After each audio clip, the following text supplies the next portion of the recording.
Baku City Residence Olimpik layihəsindən növbəti bir mənzilə gəldik. Aha. Salam aleyküm. Aleyküm salam. Azər usta, Rıza mənim salam. Cəfər usta salam aleyküm. Teymur, necəsən? Siz məni hazırsınız burada qarşılamağa. Bundan xəbər verir ki, dəyərli izləyicilərimiz, artıq işlər yüksək səviyyədə həyata keçirilib və bu ustalar, bəzi ustalar kimi bizi görəndə Strauss kimi başlarını yerə soxub başqa yerlərini qaldırmırlar. Bu mənzildə bugünkü yoxlama predmeti kondisioner və santexnika işi. Çünki bu işlərin ikisi də bir-birinə bağlı olan işlərdir və paralel aparılmalıdır. Nəzərinizə çatdırmaq istəyirəm ki, mənzilin ümumi sahəsi 200 kvadrata yaxındır. Mənzil geniş xoldan, qısa bir koridordan, zal hissədən, giriş hissədə olan sanitar qovşaqlarından və girişin sağında yerləşən qardırobdan, böyüklərin yataq otağından, hansının ki özünün sanitar qovşağı da vardır. Dəhlizdən və uşaq otaqlarından və mətbəxdən ibarətdir. Beləliklə yoxlanışa başlayırıq. Santexnika və kondisioner sisteminin çəkilişi paralel aparılmalıdır. Belə ki, kondisioner sisteminin çəkilişi zamanı drenaj məsələlərində mütləq qaydada santexnikin iştirakı olmalıdır. Mənzildə neçə kondisioner var? 5 dənə. Hansı otaqlarda kondisioner quraşdırmısınız? 3 yataq otağı, 1 mətbəx, 1 qonaq otağı. 5 dənə kondisionerlər. Multisistem olaraq divar tipli kondisionerlərdir. Dizaynerlər burada vermişdilər birə-bir splitlər. Bəs yaxşı, bunun üçün elektrik xəttləri çəkildimi? Bəli, çəkilmişdir. Bəs bu boyda mənzilə həmən çəkilən elektrik xəttlərin axırı nə oldu? Şimdi onlar söküləcək əlavə. Aha. Ayrıca kondisioner xətti atılıb. Bu kondisioner xətti bütün otaqlarda atılıb. Hamısında atılıb. Mətbəx olan hissədir dəyərli izləyicilərimiz və burada da kondisionerin gördüyünüz kimi dörtlü ilə xətti atılıb. Bu xəttlərin hamısı birbaşa avtomata bağlanıb.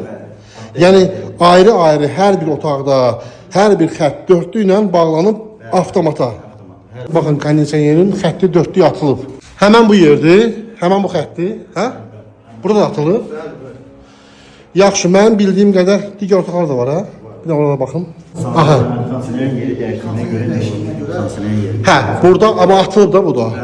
Bu kondisioner burada da verilib, düzdür. Sual bundan ibarətdir. Yaxşı, dörtlü ilə verilmişsiniz siz, düzdürmü? Və elektrika layihəsindən biz bunu təhvil almışıq. İndi sizə həmən bu dörtlü ilə verilən kondisioner xəttləri lazımdır. Buna ehtiyac yoxdur. Buja ehtiyac yoxdur. Aşağı yuxarı neçə metrə rasxod getdi? Harasa belə 200-dən çox. 200 metr, yəni 2 top dörtlük belə deyək, atıldı rasxoda.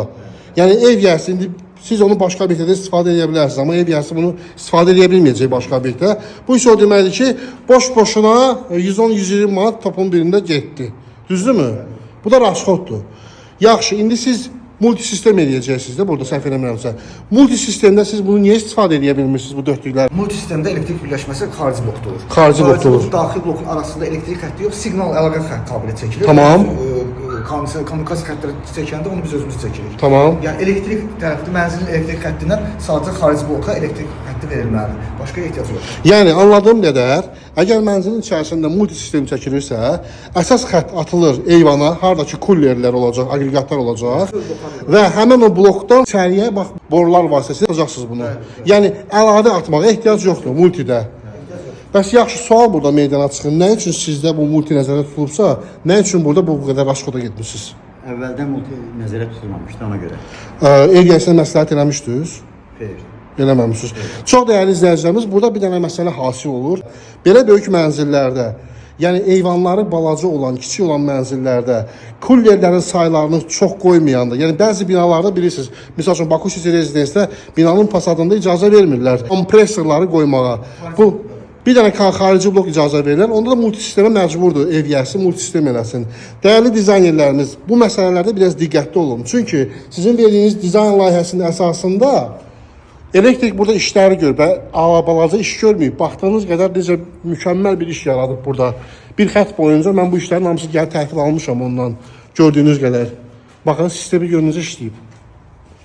Və təsəvvür edin, indi bunların hamısı bir-bir o dörtlük xəttlər hamısı qopmalıdır, çıxmalıdır.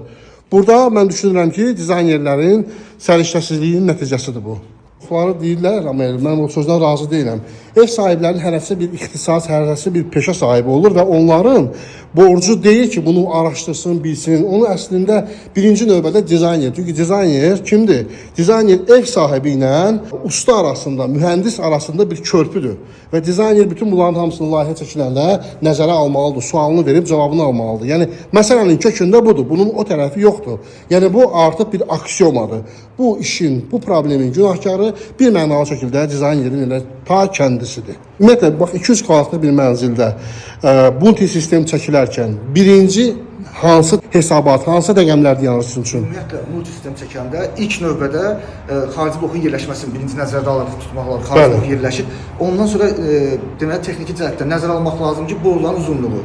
Ümumən boruların uzunluğu bizdə burada 42 14 kV xarici blok nəzərdə tutulub. 14 kV xarici blok 80 metrə cəmdə 80 metrdən aşmamalıdır. 5 daxil blokun cəmində və bir qolun uzunluğu maksimum 30 metrdən artıq olmamalıdır. Bir qolun uzunluğu 30 metrdən artıq olmamalıdır. Bakı şəhərində qanqan edən kondisioner şirkətlərdir. Hansıların işlərində bir çox səhvləri tutmuşdur və ona verilən pulu müştərilərə geri qaytarıblar. Səbəb nədir? Boruları artıq istifadə edirlər. Yəni, müştəri burada bir kondisioner istəyirsə, bunu götürüb aparırlar ora, nə bilim ora, tək ki, borulardan daha çox istifadə olunsun və ortada bunlar bir qazanc əldə eləsinlər. 3 otaqlı mənzilə elə kondisionerin özü 1500 manat deyil, üçü bir yerdə, hər otağa. Bunların boruları 1500 manat gəlib çıxır. Yəni belə şeylərdə biraz diqqətli olmaq lazımdır. Bizdə burada necədir? Başqa söhbətlər yoxdur ki. Burada eləcə layihə üstə nəzərdə tutmuşduq. Bəli. Ölçüsündə 66 metrə cəmdə boru gedib bura. Yəni nəzərə almaq lazım ki, 200 kvadratlıq mənzil, yəni bir balaca bir mənzil deyil. Bəli, yəni siz demək istəyirsiniz ki, dizayner öncədən harda kondisionerlərin yerlərini burada göstərmişdi, hansı ki səhv elektrika xəttləri atılmışdı. Siz elə həmin yerlərdə quraşdırdınız. Yəni əlavə ideyalar vermədiniz. Ehtiyac var idi əlavə ideyaya. Harda ki dizaynla olur, biz razılaşmırıq. Məsəl üçün burada kondisioner çox gözəl yerləşib. Yaxşı olar ki, kondisioner adətən pəncərəyə yaxın yerləşsə lap gözəl olar. Yataq otağında yaxşı olar ki, çarpayını, yerləşməni nəzərə almaq lazımdır. El içində belə bir söz var. Deyirlər ki, evimə 20 kvadratlıq kondisioner qoymuşam. Bu 20 kvadrat sözü düzdür, yəni kvadratla ölçülür kondisioner, yoxsa? Əsl həqiqətdə kondisioner beton ölçür. Beton. Beton, belə deyək, əsl həqiqətdə ingilis dili vahidi, yəni bir vahididir. Bunda nəzərə alınan betonda həm hündürlüyü, həm otağa daxil olan günəş şüaları, bunlar hamısı nəzərə alınmış. Yəni, dəyərli izləyicilərimiz, kondisioner alanda, nə bilim, 20 kvadratlıq kondisioner qoydum evimə. Bu yanlış bir yanaşmadır, anladığım qədər. Çünki mən bu dəqiqə bir dənə mənzil var bizdə. Siz orada nəzarət mexanizmini həyata keçirirsiniz. Mənzilin ümumi hündürlüyü 4 metrdir. Otağın isə kvadratı sahəsi 20 kvadratdır. Bu necə oraya 20 kvadratlı kondisioner gedə bilər ki, 4 metr hündürlük var və bütün pəncərələri də hamısı vitrajdır. Burada kvadratla hesablamaq olarmı? Burada əslində kvadratı kilovatla güc çıxartmaq olar, onu betona çevirmək olar. Bəli, betona çevirmək olar. İnsanların imkanı çatmır bir çox multi sistemlərinə. Multi sistemlə adi spiritin arasında olan qiymət fərqi nədədir? Belə deyək, multi sistemlər bir qayda olaraq hamısı inverter sistemlərdir. Inverter. Amma birəbir kondisioner on-offlar var. Yəni onlar inverter olan da var, olmayan da var. Tamamdır. Ucuzdur. On-off ucuzdur. Yaxşı, inverterlə on-offun arasındakı fərq nədir? Birinci sualım. Inverter və on-offun arasında olan qiymət fərqi nədir? Bu da ikinci sualım. Inverterlər birinci sakit işləyir. İkincisi iş diapazonu böyükdür. Onlar mənfi ondan müsbət 51 dərəcə kimi işləyirlər. Amma on-off kondisionerlər əsl həqiqətdə müsbət 4-dən müsbət 38 dərəcə kimi işləyirlər. Yayda yəqin ki özünüz sizə təsadüf eləmisiniz. Bəzən çox işlər olanda cəmaət şikayəti kondisioner soyutmur. Bəli. Bakıda olur 1 həftə, 10 gün, 2 həftə 40 dərəcədən aşır. Həmin vaxtlar on-off kondisioner işləmir. Tamam. O inverter kondisionersi o temperatur problem deyil. Mənfi ondan, yəni qışda mənfi dərəcə saxta düşənə qədər işləyə bilir. Yayda müsbət 51 dərəcə istiyə qədər fasiləsi işləyir. Bax belə bir borular çəkmisiniz. Mənzillərin birində biz boruları siz dəyişdiniz və orada dediniz ki, qeyd edərsiniz ki, bu boruların üstündə olan o qubqaları zəif qubqalar idi. Bazarda zəif qubqa ilə enli qubqanı müştəri necə seçə bilər? Necə onu ayırd edə bilər? Mən ev sahibiyəm. Gəldi kondisioner şirkəti qubqanı çəkdi, çıxdı, getdi. Mən başım çıxmır bundan. Mən necə təyin etməliyəm? Necə qubqalar var? Keyfiyyətlisi hansıdır, keyfiyyətsiz hansıdır? Və yaxud borular. Baxın, siz burada boruları, hansı borulardandır bu? Bu drenaj boruları burada UPVC borulardır. UPVC. Drenaj xəttində adi hamımız bildiyimiz su xəttində isə PVC boru işlətmək olmaz. Olmaz. Amma mən çox mənzillərdə görmüşəm ki, istifadə edirlər. Müştəri bilmir deyə, elə bunlar da qoyub gedirlər ha. PVC borunda fərqi ondadır ki, biz bu üzrə sifonlarda yığırıq, ya dirsəklər olur, üçlüklər olur. Bu hissələrdə payka zamanı, o payka ilə birləşib bu PVC borular. Orada istərsən boğulma əmələ gəlir. Kondisionerdə drenaj xəttində çox adamlar filtrə, sertifikatı vaxt təmizləməyəndə drenaj xəttində həmin tozlar gedir. Həmin yerdə gedib tıxaclar əmələ gətirir. Bəli. UPVC borular kleylə işlərir. Boru kleydən bir başına baxanda birləşmə hiss olunmur. Yəni axar sərbəst olur. Bəli. Ona görə orada yəni tıxanma yaranmaq ehtimalı çox azdır. Gördüyünüz kimi bu PVC borularından istifadə edib bir çoxlarının verdiyi suallar ki, bu qara boru nə borudur və bu borular bildiyiniz kimi yapışqanla bərkidilir və drenaj xətti bütün hamısı bu borularla aparılır. Keçək bunun üzərindəki materiala. Bunun üzərində olan material və içərisində gedən mis boru. Gördüyüm qədər siz o mis borunun ağzını bağlamışsınız və çox böyük ehtimal ki, bura təzyiqlə Bu dəqiqə sistem azot testindədir. azot testindədir. Azot testi nədir? Deməli azot testi budur ki, ümumiyyətlə mis borular hamısını zavod istehsalında Yox, sən mən biləm sualıma cavab ver. Mənə maraqlı olan budur ki, kondisioner ustası gəldi, borularını çəkdi, çıxdı, getdi. Bir də 2 aydan sonra, 3 aydan sonra, təmirdən sonra gələcək də bu.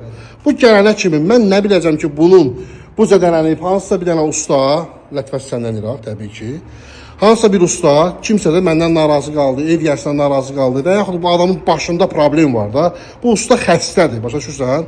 Nəsə vurdu, deşdi və xəbər də eləmədi, çıxdı, getdi ki, mənim xəbərim yoxdur. Belələri yüzlərləndir. Və ev yərsi təmir qutarandan sonra kondisioneri qoşur, kondisioneri aşıbqa verir. Ev yərsi necə eləməlidir ki, bu problem olmasın? Deməli belə, bu azot testi sırf onunla bağlıdır. Mis borular zavodda istehsalında test olunur. Yəni özünün buraxma ehtimalı sıfırdır. Okey. Amma biz xətti çəkdik, sizin sözünüzə görə. Hansı kimsə müdaxilə elədi. İstər istəməkdən, istərək müdaxiləsə, bu azot burada buraxacaq, səs eşidiləcək. İkincisi biz balkonda bizim nifelərimiz var, manometrlər. Biz təzyiqə nəzarət edə bilirik. Tamam. Bu yəni ki 99 var ağlı başında olan zədələdirsə bu səsdən, daha bir məsələ zədələdir, səsdən bilinəcək. Orada Bu bir. İkinci də ki, deyəsən manometr göstərici düşməlidir aşağı. Görəcək ki, təzyiq düşüb orada. İndi manometr var. Biz azota qoymuşuq, bəli, indi mənzil çıxartarkən manometr İndi azot testi orada var. Görə bilərik onu. manometr bağlamaq lazımdır. Ha, necə bağlı qoymuş, baxmaq olar ona. Gələk baxaq. Nə eləmişsiniz burada siz? Gördüyünüz kimi borular, lehimlərin hamısı burada payka olunub. Burada biz nipelimiz durur. Hansı ki buradan biz azot doldururuq. Bəli. Burada 30 bar, 500 pisiyə yaxın azot var bu dəqiqə. Okey, manometranı. Yox, biz bunu tamamladıq, indi manometr bağlayacağıq. Yəni azotu vurmuşuq. Nə vaxt bağlayacaqsınız? Bu günləri biz yəni Bu təhvil günləri. verəndə mütləq manometr. Şimdi mən gəlmişəm təhvil almağa. Bəli, manometr bağlayacağıq, sonra təzyiq də görərik. Bunların hamısının başları bir-birinə bağlıdır və paykalıdır, bəli, birləşir. hal-hazırda bunun içərisində təzyiq var. azot var, bəli. Azot var. Bəli. Burada dəyərli izləyicilərimiz eyvan gördüyünüz kimi kiçik olduğuna görə elə multisistem burada yerləşdirildi. Hə, dəyərli izləyicilərimiz keçdik bu bir otağa və bəli, həmin bu otaqda da kondisioner xətti çəkildi. Həmin bu drenaj xətti gəldi. Sifon yaratmışsınız. Bu sifonun mahiyyəti nədən ibarətdir? Biz bunu qoymuşuq yağış xəttində, ümumiyyətlə kanalizasiya sistemində birləşərkən kanalizasiya sisteminin iyi geri qayıtması. Yəni qoxu qayıtması. Evet. Çox dəyərli izləyicilərimiz, bu indi hal-hazırda kurslar üsulundan, yəni normal sivil qaydada hazırlanıb, amma bunların biləsiniz ki, xüsusi özlərinin hazırları da satılır, hansı ki bahadır. Bəli? Şarikli sistemlər də var. Bəli, bəli. Yəni belə 70 manat arası. Yəni bunların hazırları da var dəyərli izləyicilərimiz. Bir fərq var ki, hazır sifonlara qoyanda ora müdaxilə yer olmalıdır. Mütləq. Onların gəlib müdaxilə qapağı olsun ki, sabahları bir sıxıntı yarananda açıb içərisini təmizləmək və digər. Dizayna görə uyğun gəlsə, biz onu da qoya bilərdik. Bəli, şimdi yenə UPVC UPVC, bəli. boruları ilə yığılıb və hər birində də sifon vardır. Bu da digər otağın birləşmə yeridir.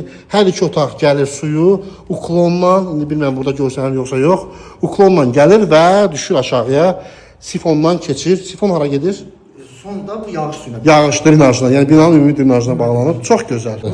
Bunun içərisində olan qubqa, o qubqanın tərkibi necə olmalıdır? Sizdə necədir? İzolyasiya qalınlığı nəzərə almaq lazımdır. Yəni izolyasiya qalınlığı bunun qalınlığı gedir söhbət. Bunu mis boru taxılır ki, hansı ki temperatur fərqi hiss olmasın deyə. Bir dəqiqə bax mən orada görürəm indi hal-hazırda biz boruya bağlanmısınız. Siz buradan da gözlə də görsənir ki, yəni bir izolyasiya göstərmən göstərə bilərsə, 9-luq izolyasiyadan aşağı istifadə etmək olmaz. 9-luq izolyasiya budur. Yəni en kəsiyi qalınlığı 9 mm demək istəyirsiniz. Multisistem üçün 9-dur. Sualım var sizə. Bu mis borular hansı ki siz istifadə eləmisiniz? Bu mənzildə istifadə eləmisiniz.